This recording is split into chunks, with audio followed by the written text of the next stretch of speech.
Bonjour tout le monde, nous sommes ici pour vous parler de notre projet ETRAC. Je suppose qu'ici dans cette salle, il vous est tous arrivé au moins une fois dans votre vie que vous manquez d'inspiration pour décider quoi préparer à manger.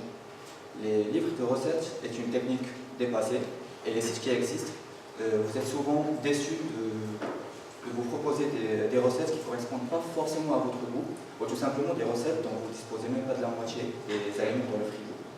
C'est pour ça que nous avons décidé dans notre projet Innovation de rendre cette recommandation plus intelligente, c'est-à-dire plus pertinente.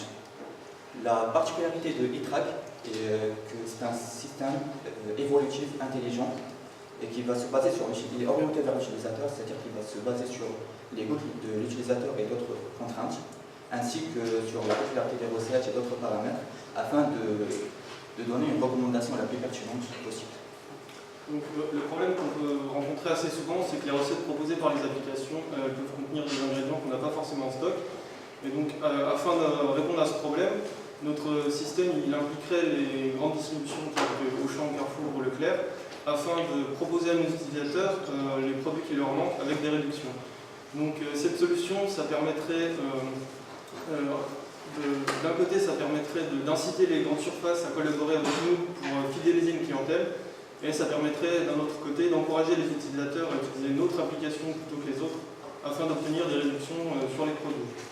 ETRAC vise également à maximiser l'utilisation des produits qu'un utilisateur a en stock afin de l'aider à lutter contre le gaspillage.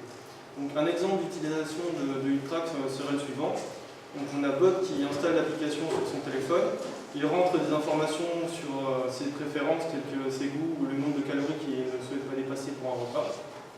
Il va sortir des aliments de son placard, il va scanner un code barre dans la sachet de spaghettis, il va prendre en photo des tomates et l'application va lui proposer une recette de spaghettis à la bolognaise parce qu'elle aura détecté que dans le casino du coin, il y a une réduction sur la viande hachée.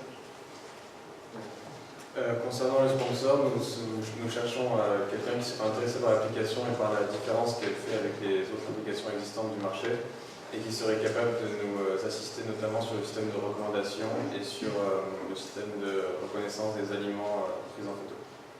Merci.